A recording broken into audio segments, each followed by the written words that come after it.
অসমৰ ঐতিহ্য আৰু সংস্কৃতিক আমি বিশ্বৰ দৰবাৰত প্ৰতিষ্ঠা কৰাৰ সংগ্ৰাম অব্যাহত ৰাখিছো।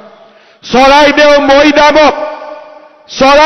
মৈদামক আজি আমি বিশ্ব ঐতিহ্যৰ স্বীকৃতি দিয়াবলৈ সক্ষম হৈছো আৰু আমাৰ বাপুতিসাহোন বহাগ বিহুক আজি আমি গ্ৰীনিজ ৱৰ্ল্ড ৰেকৰ্ডত সন্নিৱিষ্ট কৰিবলৈ সক্ষম হৈছো।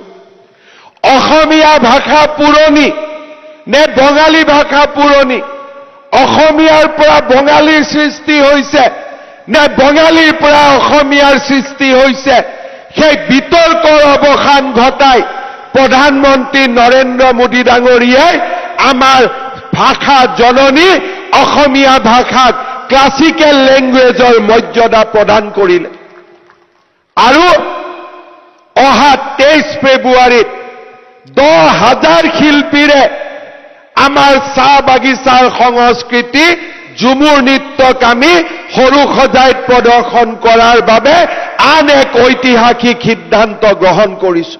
অসমৰ ঐতিহ্য আৰু সংস্কৃতিক আমি বিশ্বৰ দৰবাৰত প্ৰতিষ্ঠা কৰাৰ সংগ্ৰাম অব্যাহত ৰাখিছো। চৰাইদেউ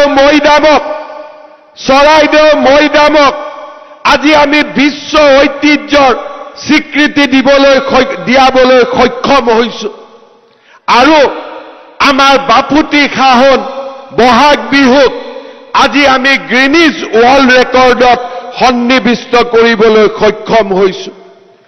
অসমীয়া ভাষা পুৰণি নে বঙালী ভাষা পুৰণি, অসমীয়াৰ পৰা বঙালীৰ সৃষ্টি হৈছে নে বঙালীৰ পৰা অসমীয়াৰ সৃষ্টি হৈছে, সেই বিতৰ্কৰ অৱসান ঘটাই প্ৰধানমন্ত্ৰী নৰেন্দ্ৰ মোদী ডাঙৰীয়াই আমাৰ ভাষা জননী অসমীয়া ভাষাক ক্লাছিকেল লেংগুৱেজৰ মৰ্যাদা প্ৰদান কৰিলে আৰু অহা 23 ফেব্ৰুৱাৰীত 10,000 শিল্পীৰে আমাৰ চাহ বাগিচাৰ সংস্কৃতি ঝুমুৰ নৃত্যক আমি সৰু সজাইত প্ৰদৰ্শন কৰাৰ বাবে আন এক ঐতিহাসিক সিদ্ধান্ত গ্ৰহণ কৰিছো।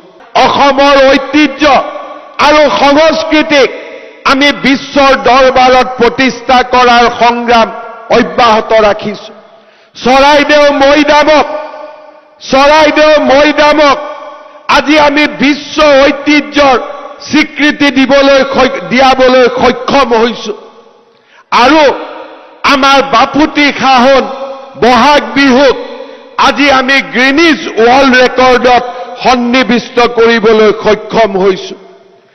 অসমীয়া ভাষা পুৰণি নে বঙালী ভাষা পুৰণি, অসমীয়াৰ পৰা বঙালীৰ সৃষ্টি হৈছে নে বঙালীৰ পৰা অসমীয়াৰ সৃষ্টি হৈছে, সেই বিতৰ্কৰ অৱসান ঘটাই প্ৰধানমন্ত্ৰী নৰেন্দ্ৰ মোদী ডাঙৰীয়াই আমাৰ ভাষা জননী অসমীয়া ভাষাক ক্লাছিকেল লেংগুৱেজৰ মৰ্যাদা প্ৰদান কৰিলে আৰু অহা 23 ফেব্ৰুৱাৰীত 10,000 শিল্পীৰে আমাৰ চাহ বাগিচাৰ সংস্কৃতি ঝুমুৰ নৃত্যক আমি সৰু সজাইত প্ৰদৰ্শন কৰাৰ বাবে আন এক ঐতিহাসিক সিদ্ধান্ত গ্ৰহণ কৰিছো।